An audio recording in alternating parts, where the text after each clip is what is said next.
नमस्कार। आज पौष कृष्ण चतुर्थी शके 1935 सादर करीत आहोत ठाणे वार्ता। ठळक घडामोडी। आधुनिक काळातील वाल्याचा वाल्मिकी होण्याचा सुखदेव पंधारे यांचा प्रयत्न यशस्वी। रस्ते खोदणाऱ्यांवर उपयोगिता कर आकारण्याची मागणी आणि प्राध्यापिका ज्योतिका ओझरकर यांचं निधन। या आणि इतर घडामोडी विस्तृतपणे पण काही क्षणातच। ठाणे वार्ता पहा श्रीस्थानक वाहिनीवर। आता सकाळी 9:15 पासून रात्री 9:15 पर्यंत ठाणे वार्ता, ठाण्यातील पहिलं दृकश्राव्य माध्यम। श्रीस्थानक वाहिनी ठाण्याची स्वतःची वाहिनी। ठाण्यातील घडामोडी, कार्यक्रम, वादविवाद, अगदी गाणी, नाटक याचा आनंद घर बसल्या पहा श्रीस्थानक वाहिनी। आपल्या ठाण्याचं हक्काचं व्यासपीठ श्रीस्थानक वाहिनी। ठाणे वार्ता आता संकेतस्थळावर देखील ठाणेवार्ता.com वर क्लिक करा आणि ठाण्याच्या घडामोडी जाणून घ्या। ठाण्यातील पहिलं ऑनलाईन माध्यम ठाणेवार्ता.com। नमस्कार मंडळी, दर रविवारी पाहायला विसरू नका। नमस्कार मंडळी, आपल्या प्रश्नांचं थेट उत्तर। ठाणे वार्ता पहा श्रीस्थानक वाहिनीवर। आता सकाळी 9:15 पासून रात्री 9:15 पर्यंत ठाणे वार्ता, ठाण्यातील पहिलं दृकश्राव्य माध्यम। ठाणे महापालिका परिसरात मोबाईल कंपन्या तसंच इतर विविध कंपन्या रस्ते खोदण्यासाठी परवानगी घेतात, त्यापेक्षा 4 पट अधिक खोदकाम करतात। तसंच काही वेळा एक कंपनी परवानगी घेते आणि प्रत्यक्षात 2-3 कंपन्या आपल्या केबल टाकतात। यामुळे शासनाचा महसूल बुडतो। यासाठी उपयोगिता कर आकारण्यात यावा अशी मागणी माजी महापौर अशोक वैती आणि संजय मोरे यांनी केली आहे। ठाणे महापालिकेच्या 9 प्रभागात विविध ठिकाणी केबल टाकण्याकरता रस्ते खोदण्याची परवानगी घेण्यात आली आहे। मात्र परवानगी घेतल्यापेक्षा जास्त खोदाई होत असल्याचा सदस्यांचा आरोप होता। विशेष म्हणजे ठाणे महापालिकेकडे किती कंपन्यांनी खोदाई केली, किती किलोमीटरच्या केबल टाकल्या याची कोणतीही माहिती नाही। मुंबई महापालिका विजेच्या तारा अथवा वायुनलिका टाकण्यासाठी उपयोगिता शुल्क आकारणार आहे। महापालिकेनेही असा उपयोगिता कर आकारणी सुरू करावी अशी मागणी संजय मोरे यांनी केली आहे। यामुळे महापालिकेच्या महसुलातही वाढ होऊ शकते। आम आदमी पक्षाने आतापर्यंत ठाण्यामध्ये 10,000हून अधिक सदस्य नोंदवले आहेत।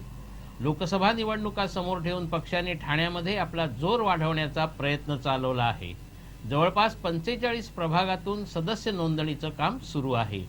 आम आदमी पक्षाने ठिकठिकाणी सदस्य नोंदणी प्रक्रिया सुरू केली असून या अंतर्गत 10,000 सदस्य नोंदवण्यात पक्षाला यश आलं असून यातून 2,000 सक्रिय कार्यकर्त्यांची फळी उभारण्यात आली आहे। काल आम आदमी पक्षाच्या सक्रिय कार्यकर्त्यांची एक बैठक झाली। या बैठकीत जिल्हा समन्वयक राजेश उन्नीकृष्णन, जिल्हा सचिव संगीता कोगनूर, शहर समन्वयक विकास दीक्षित यांनी पक्षाच्या कार्याबद्दल आणि मुद्द्याबद्दल सविस्तर सुसंवाद मांडला।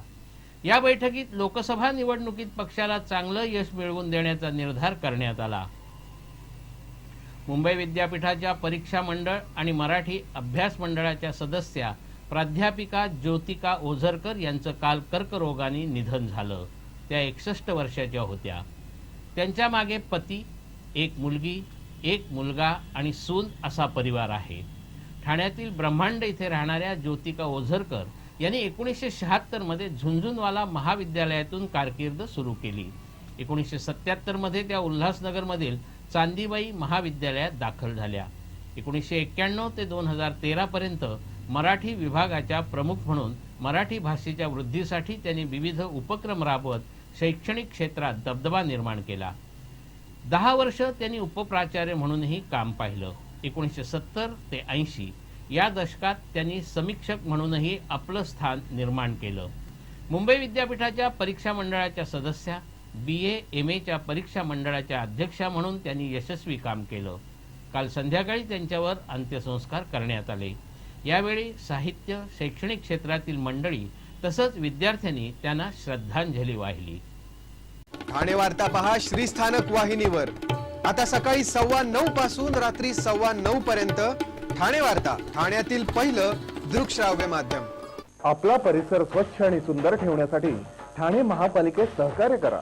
ओला सुका कचरा वेगवेगळा जमा करा आणि रोगराईपासून मुक्तता मिळवा। महाराष्ट्र कोळी समाज संघ आयोजित भव्य कोळी, आगरी आणि मालवणी महोत्सव आगरी कोळी समाजाची परंपरा दर्शवणारा दिमाखदार महोत्सव, वाद्यवृंद, लावणी, नृत्य यासारख्या सांस्कृतिक कार्यक्रमांची रेलचेल, ठाणेकर तरुणींच्या सौंदर्य आणि बुद्धिमत्तेची ओळख करून देणारी मिस ठाणे ही सौंदर्य स्पर्धा, हिंदी आणि मराठी चित्रपटातील कलावंतांची उपस्थिती आणि परफॉर्मन्सेस, महिलांना लकी ड्रॉच्या माध्यमातून दररोज पैठणी जिंकण्याची सुवर्ण संधी, ज्येष्ठांसाठी विविध सांस्कृतिक कार्यक्रमांची रेलचेल आणि बच्चे कंपनीसाठी बरीचशी खेळणी. खास आगरी, कोळी आणि मालवणी खाद्य संस्कृतीची ओळख करून देणारी खाद्य जत्रा दिनांक 18 ते 26 जानेवारी 2014.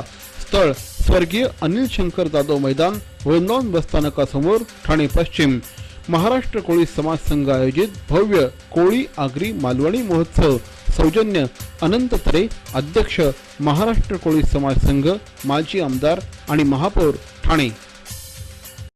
श्री स्थानक वाहिनी ठाण्याची स्वतःची वाहिनी. ठाण्यातील घडामोडी, कार्यक्रम, वादविवाद, अगदी गाणी, नाटकं याचा आनंद घर बसल्या. पहा श्री स्थानक वाहिनी, आपल्या ठाण्याचं हक्काचं व्यासपीठ. श्री स्थानक वाहिनी. ठाणे वार्ता आता संकेतस्थळावर देखील ठाणेवार्ता.com वर क्लिक करा आणि ठाण्याच्या घडामोडी जाणून घ्या. ठाण्यातील पहिलं ऑनलाईन माध्यम ठाणेवार्ता.com. डॉक्टर आणि रुग्णांचं पिढ्यानपिढ्यांचं जिव्हाळ्याचं नातं म्हणजेच डॉक्टर बेडेकर हॉस्पिटल. आता अत्याधुनिक सोयी सुविधा आणि तंत्रज्ञान युक्त वंध्यत्व निवारण केंद्रात IVF आणि टेस्ट ट्यूब बेबीचीही सुविधा. डॉक्टर बेडेकर हॉस्पिटल, महर्षी कर्वेपथ, ठाणे. 65 वर्षांची निरंतर सेवा. ठाणे वार्ता पहा श्री स्थानक वाहिनीवर. आता सकाळी 9:15 पासून रात्री 9:15 पर्यंत. ठाणे वार्ता, ठाण्यातील पहिलं दृकश्राव्य माध्यम. ठाण्यातील एक पत्रकार दिलीप शिंदे यांना राजमाता जिजाऊ पत्रकार पुरस्कार मिळाला आहे. केंद्र आणि राज्य ग्रामविकास मंत्रालयातर्फे दिला जाणारा राजमाता जिजाऊ स्वावलंबन सर्वोत्कृष्ट पत्रकार पुरस्कार दैनिक पुढारीचे प्रतिनिधी दिलीप शिंदे यांना प्राप्त झाला आहे. बांद्रा येथे सुरू असलेल्या 22 राज्यातील बचत गटांच्या वस्तू प्रदर्शनात राज्यपाल के शंकर नारायणन यांच्या हस्ते दिलीप शिंदे यांना हा पुरस्कार प्रदान करण्यात आला. राबोडी ते माजिवडा हायवे महामार्गादरम्यानचा विकास आराखड्यातील रखडलेला रस्ता तयार करावा या मागणीसाठी या परिसरातील रहिवाशांनी स्वाक्षरी मोहीम राबवली आहे. महापालिका प्रशासनाच्या दुर्लक्षामुळे जवळपास 30 वर्ष हा रस्ता रखडला आहे. टी चंद्रशेखर महापालिका आयुक्त असताना त्यांच्या काळात विकास आराखड्यातील हा रस्ता मंजूर करण्यात आला होता. रस्त्याच्या कामाचा नारळही फोडण्यात आला, पण निधीसाठी तरतूद केली नसल्याने हा रस्ता लाल फितीत रखडला. हा रस्ता झाला असता तर कळवा, सिडको, राबोडी हा भाग थेट घोडबंदर रस्त्याला जोडला गेला असता. या रस्त्यामुळे प्रदूषण वाढेल असं कारण पुढे करून काही लोक या रस्त्याला विरोध करत आहेत. मात्र या भागातील असंख्य रहिवाशांनी स्वाक्षरी करून या मोहिमेस आपला पाठिंबा दर्शवला. आता स्वाक्षऱ्यांचा हा फलक पालिका आयुक्तांना पाठवला जाणार आहे. या रस्त्यासाठी 68 लाखांचा खर्च अपेक्षित असून या महासभेत हा प्रस्ताव मंजुरीसाठी आणण्यात आला आहे. वाल्याचा वाल्मिकी झाल्याचं आपण नेहमी कथेत ऐकतो, पण सुखदेव पंधारे यांनी मात्र हा प्रकार सत्यात उतरवला आहे. 1998च्या सुमारास सांगलीत राहणारे पंधारे हे एका खुनाच्या आरोपाखाली कारागृहात गेले. खरं तर ते फक्त मुख्य आरोपीच्या बरोबर होते, पण स्वतःची बाजू मांडू न शकल्यामुळे त्यांना ही शिक्षा भोगावी लागली. मात्र कारागृहात जातानाच त्यांनी मनाशी निश्चय केला की आपण एक दिवस वकील होऊ आणि इच्छाशक्तीच्या जोरावर त्यांनी आपलं स्वप्न साकार केलं.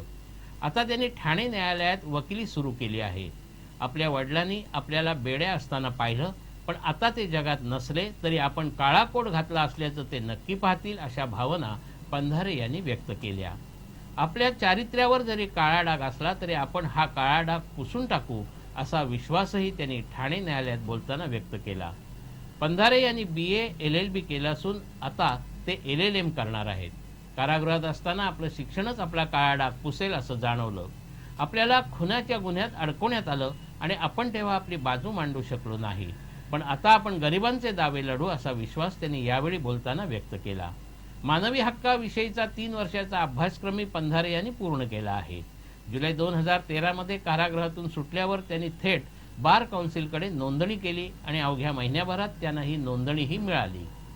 आता आपलं आयुष्य आपण वंचितांसाठी वेचू असा आशावाद सुखदेव पंधारे यांनी ठाणे न्यायालयात बोलताना व्यक्त केला.